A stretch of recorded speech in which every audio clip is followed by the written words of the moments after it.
Thank you. Our next guest is a landscape architect who specializes in EPA forestry and BLM processing, and she's going to talk about some real-world examples of how AB 32, SB 375, and green growth affect people.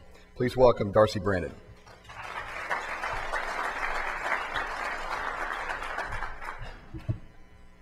Good evening. Thank you for coming this evening. Like he said, I am a landscape architect. I've been practicing in California for about 25 years. And over this time, I've noticed more and more regulations being implemented, usually under the banner of health, safety, and welfare. Oh, I've got my oil. Okay, thanks. So I'm going to talk about implementing Agenda 21 through EPA regulations. So what is the big deal with these regulations? On the surface, sustainable development is promoted and marketed as a positive method of developing land. However, it's actually about taking control of your private property and turning it into publicly controlled property. So our country was founded, like we heard, on private property rights, and Agenda 21 is the antithesis to that philosophy. Sustainable development, smart growth, etc., are steeped in the environmental movement of the 60s and 70s. And our society has shifted from its original Judeo-Christian basis, where we are commanded by God to be fruitful and multiply, and fill the earth and subdue it, and have dominion over the fish of the sea, over the birds of the air, and over every living thing that moves on the earth.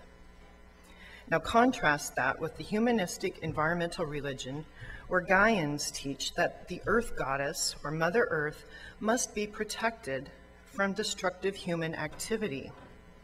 It is this belief that fuels the environmental movement, sustainable development, and a global push for the return of industrialized nations to a more primitive way of life.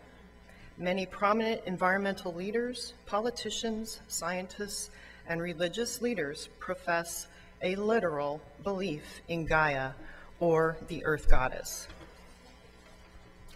So now I want to take you on a very quick history lesson of the environmental movement. So this will be a quick lesson.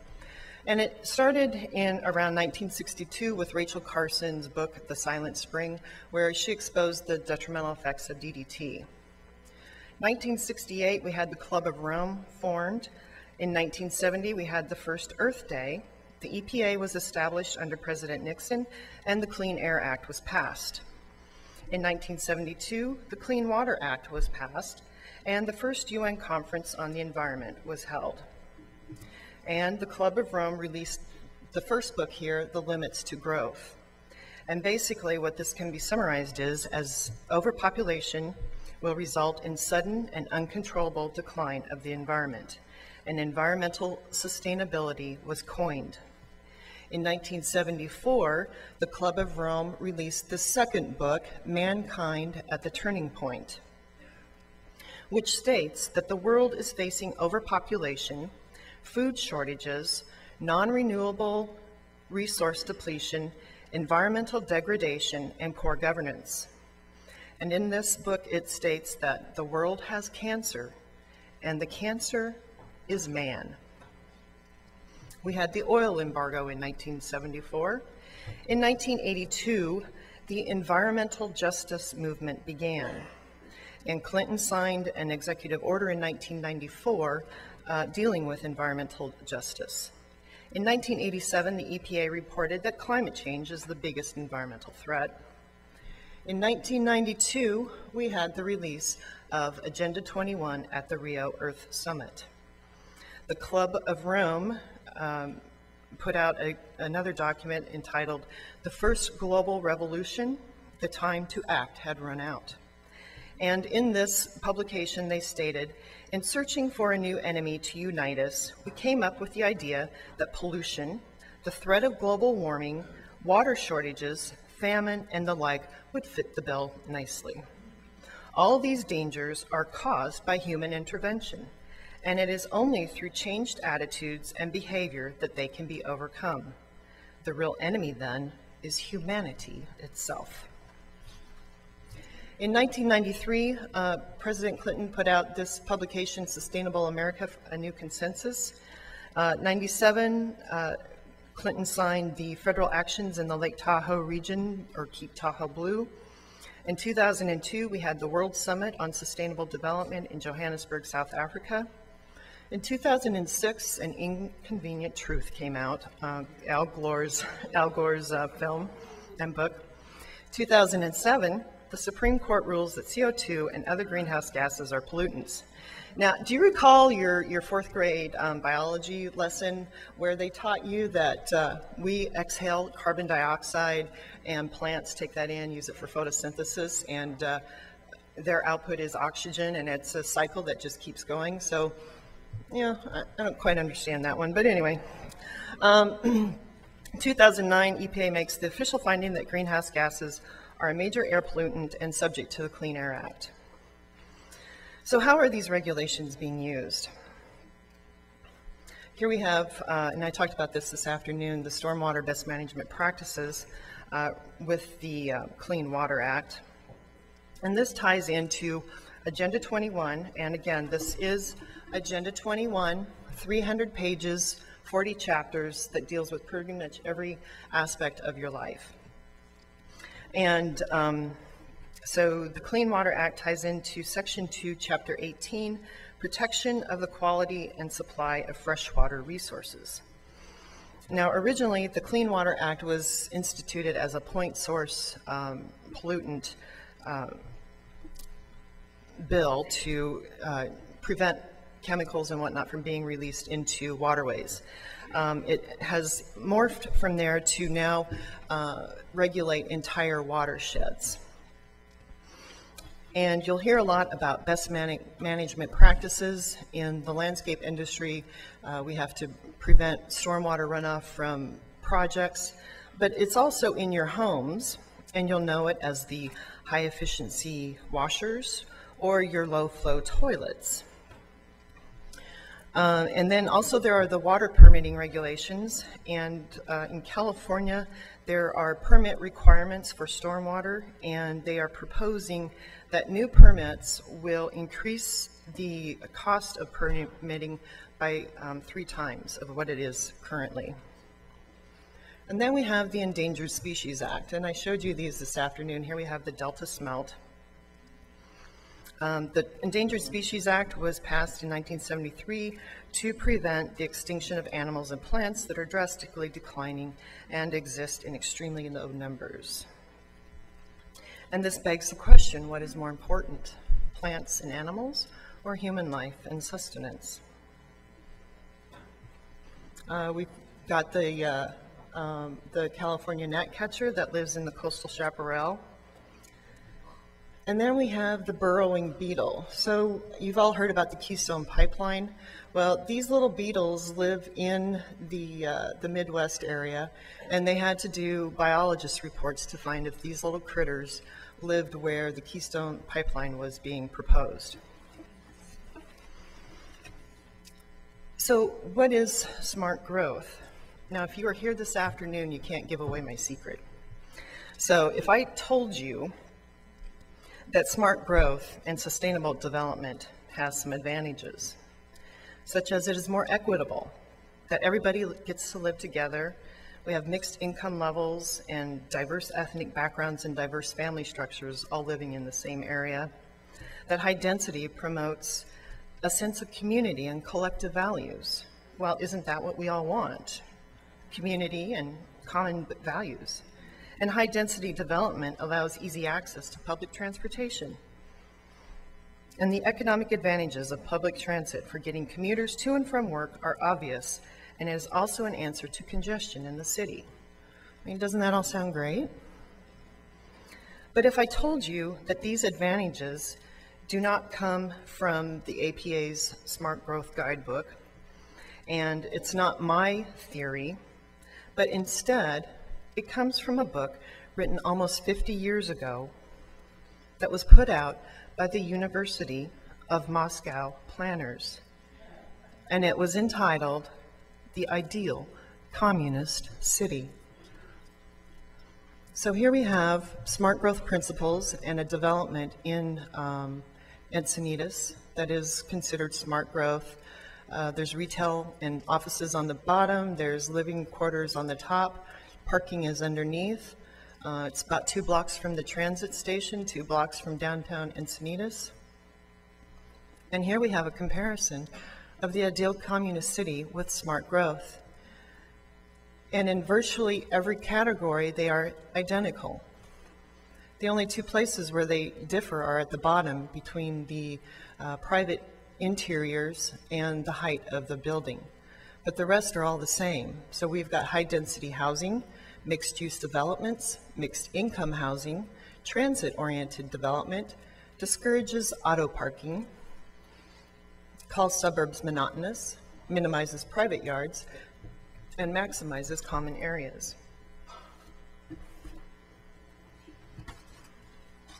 And then we have the Department of Agriculture.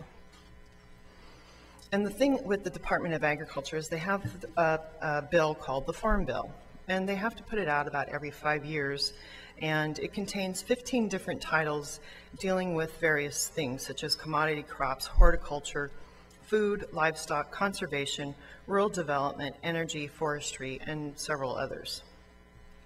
And the one thing in here that is rather disturbing is the conservation portion of this bill. Basically, these are land retirement programs called Conservation Reserve Programs or the Farmland Protection Program. And here's a map of the United States. Now this is from 2007. I got this directly off the NRCS website, and so the numbers aren't real up to date, but as of 2007, California had between 1,000 and 2,500 acres in this program. They also have a wetlands reserve program through the USDA to lock off any areas that might have wetlands. And then there's also the Grasslands Reserve Program, where they will put grasslands into these conservation acres as well. And here we have the National Forest Systems land, which is part of the USDA. And they have a policy called the Roadless Areas Initiatives, or the Travel Management Plans. This was instituted under the Clinton administration, and basically this is prohibiting road construction, reconstruction, and timber harvest in inventoried roadless areas because they have the greatest likelihood of altering, fragmenting landscapes. They provide areas for populations of threatened and endangered species, and they provide large undisturbed landscapes for biological diversity. And this is happening all over the West. Then we have the Wildlands Project. Let me just skip through that one. And if you look at this map, all the red areas are proposed to be locked off for wildland corridors. The yellow areas are buffer zones, so you know, they don't want you being in the buffer zone. And if you can pick out the little green areas, that's where they want people to live. So as you can see, they want the United States to go back to what they consider pre-Columbian era, where it's all open and we don't have cars anymore and that sort of thing. So this Wildlands Project came out of the UN Convention on Biological Diversity. It calls for urgent action to reverse the effects of unsustainable human activities on global diversity and promotes wildlife corridors. And there are several NGOs that are implementing this, such as the Sierra Club and the Nature Conservancy. Then we have the White House Council on Rural Lands, and this is just crazy because we've got pretty much every department of the U.S. government involved, and then several agencies also involved in that.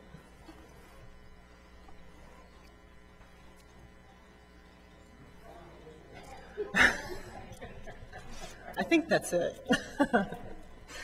And then I forgot to mention with these open space easements or these preservation areas, the Morongo Basin is an area that is being proposed to have lots of land locked up in these open space easements. And so that also ties into this whole Agenda 21 stuff. This is a map of the from the BLM website. And again, notice where these wilderness areas are and how they overlap with the wildlands corridor map. So they're already implementing that, that map.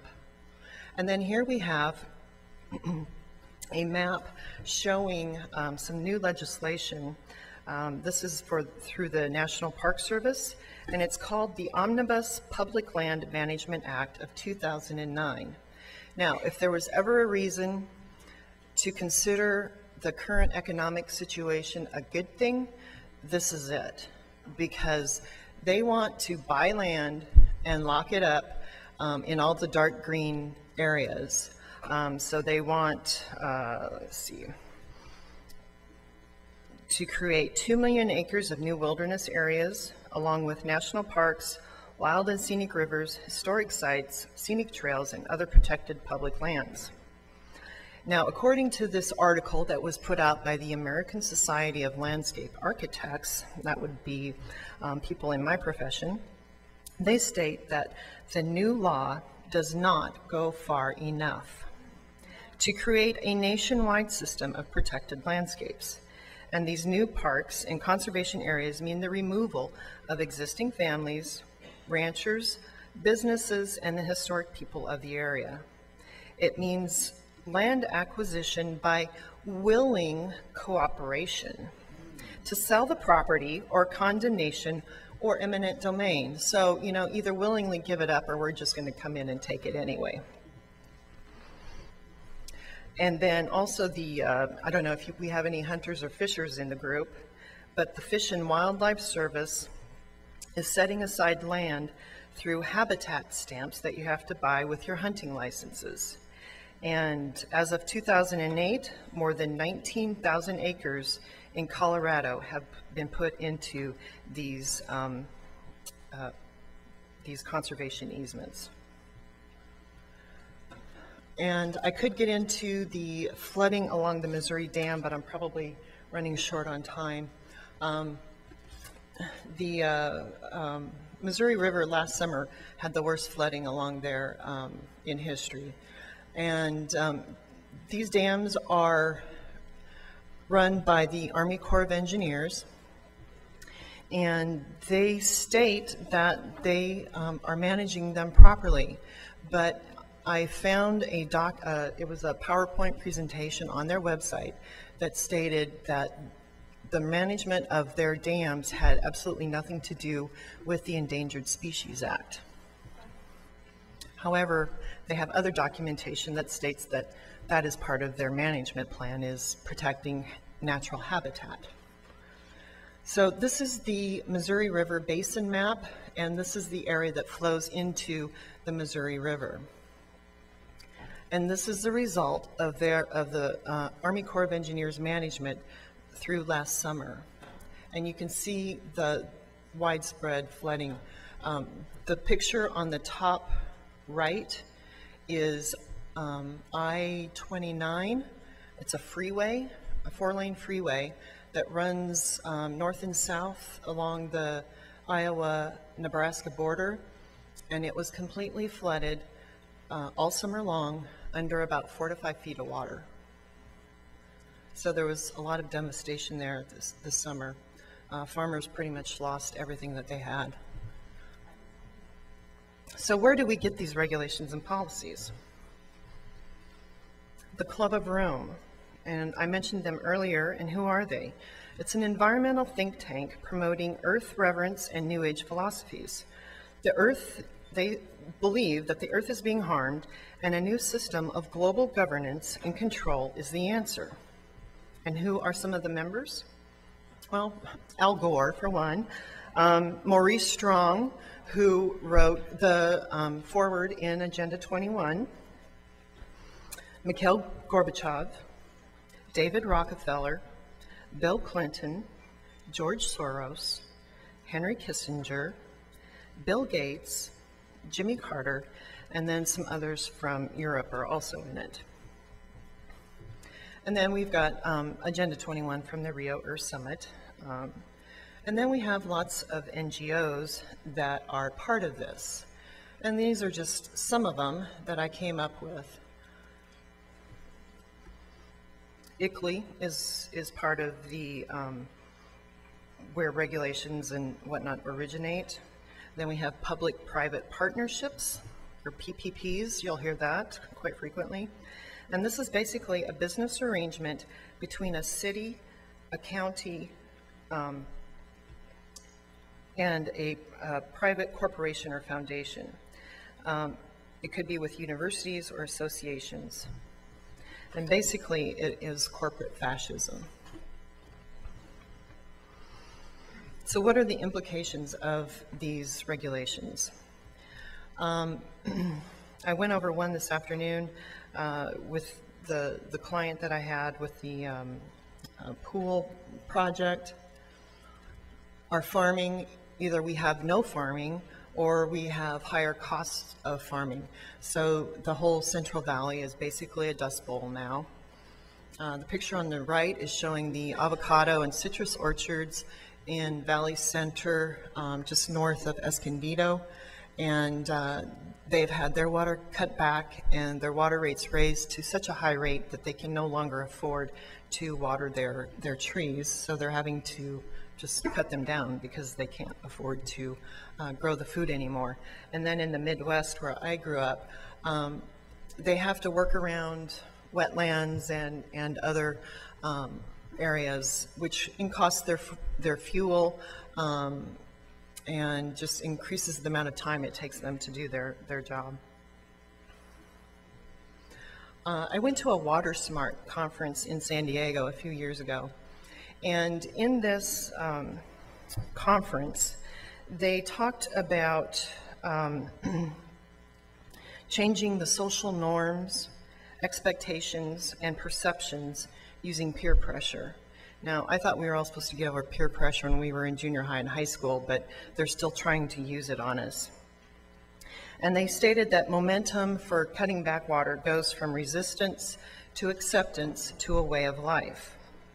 And then we have the 20-gallon challenge, which is a 20% reduction in water use by 2020, and they use taxes to enforce and implement. And then I talked about this afternoon with your loss of private property rights. And then in Carlsbad, we have a lot of natural community conservation planning areas where it's preserved open space.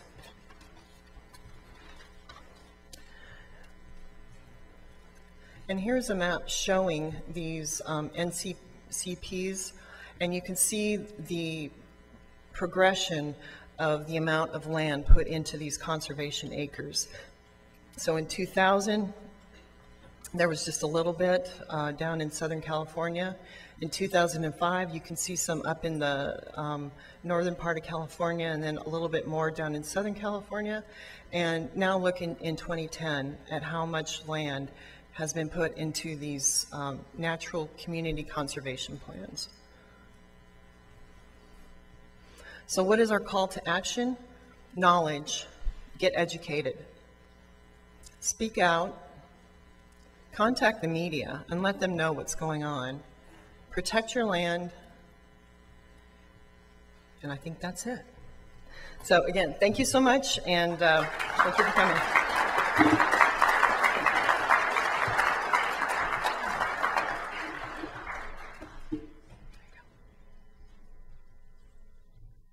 Terrific information.